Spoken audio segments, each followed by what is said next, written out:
Assalamu alaikum warahmatullahi wabarakatuh. Jirtu ilmaan Oromoo addunyaa irratti argamtan jira alhamdulillahi.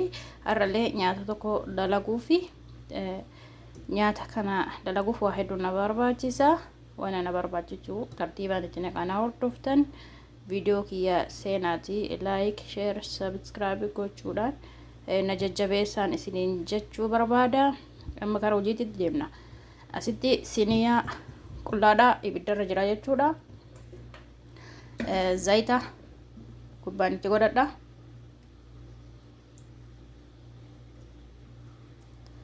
Zayita gubbaan itti godhadha jechuudha. Eegas booda zayita gubbaan eega itti godhadhee booda ibiddarra jira.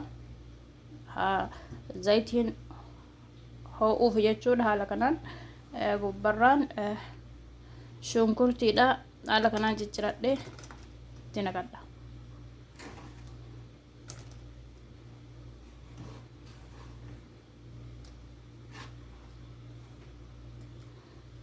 Amma waliin makaa.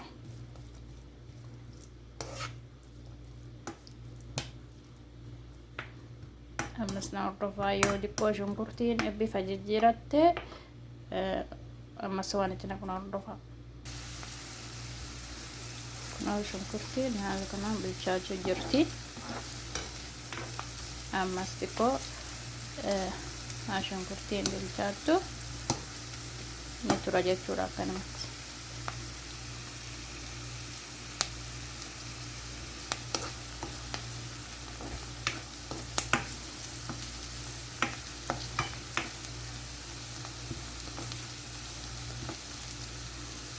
Amma gubbaarraan jechuudha wanni itti naqadhu kammoona.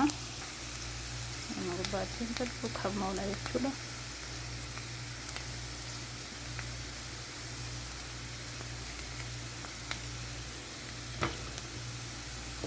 Kammoona itti naqee waliin makaa. Ammas filfila aswaatii gubbaan itti naqaa. Filfila gubbaan itti naqaa. Akkuma argitan filfila gubbaan itti naqee jira waliin makaa.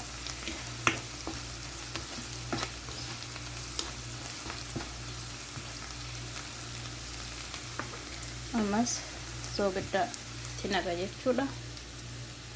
Soogidda xiqqoo itti naqadha. Waliin makaa.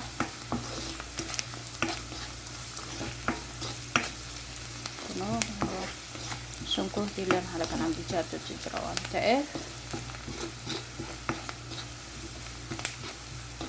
kanatti waliin makee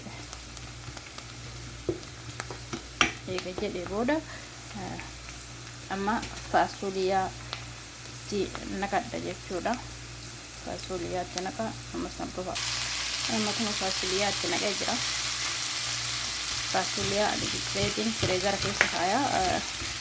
Akkuma suuqidhaan fiddanii illee biqiltanii dalagachuu dandeessanii. Ani dhiqee qulqulleessee cicciree fireezara keessa kaaya.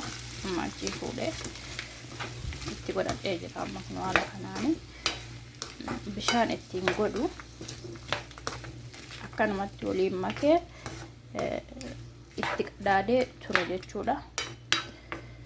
Ammas haga dhuma isaa nama wajjin tura. Amma kurreetti qadaada. Kurree distii keessaniin geetutti qadaadani. Kun akkanatti hin tura amma xiqqoo. Kun amma haala kana ta'ee jira. Bilchaachuu jira. Amma wanni gubbarraan itti godhu Tamaatima kun karaayaa jechuudha. Akkuma shunkurtii kana kukkutadhee gubbaan itti naqadha. Gubbaan itti xumuree jechuudha waliin makaa.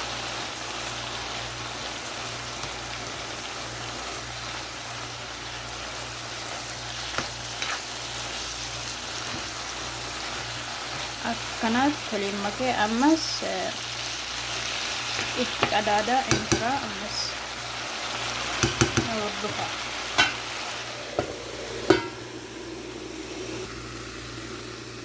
kunama kana fakkaata amma bilchaatee jira xiqqeeshuma irra tura baanee daqiiqaa lama akkana yoo ture kalaas jala dhaamaa jechuudha jala dhaamna amma wanni gubbaa kanaan itti naqu ammas asitti cuunfaa loomiiti loomii guddaa tokko cuunfadhee jira xiqqaas qabaattan lama sadiif cuunfachuu dandeessanii kunu hagaman ka nyaataa lama ni gaha gubbaan itti naqadha cuunfaa loomiiti ammas wanni biraa ka itti naqadhu kusbaraadha kusbaraa ani cicciree fireezera keessa kaayee fireezera keessa amma itti godhachuu fi gubbarraan itti godhatan yoo ammootu fireeshaa kan amma ala suuqiidhaa fiddanis cicciratanii itti godhatan rakkoo waan qabu kusbaraa gubbaan itti godhadha jechuudha kanatti godhatanii eegas booda waliin mattanii jechuudha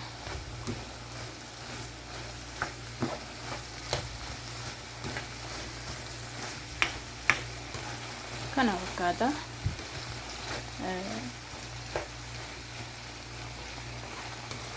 akkasitti inshallah abdiin qaba amma isa kana yoo fedhan rooza adii wajjinis nyaachuu danda'ani yookaan ammoo qixxaa wajjinis nyaatanii akka idaamaatitti jechuudha inni kun idaama garuu idaama bishaan itti naqanii miti kan zayituma qofaan akkuma nama dalage kanatti dalagamuu jechuudha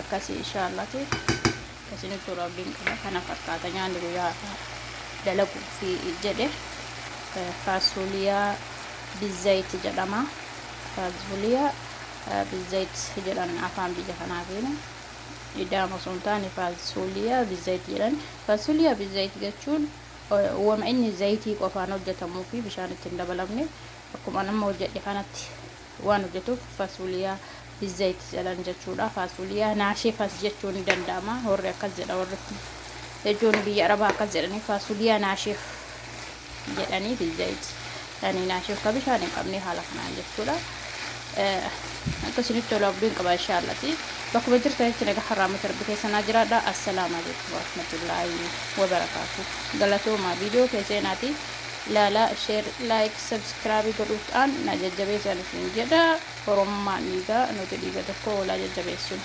galatooma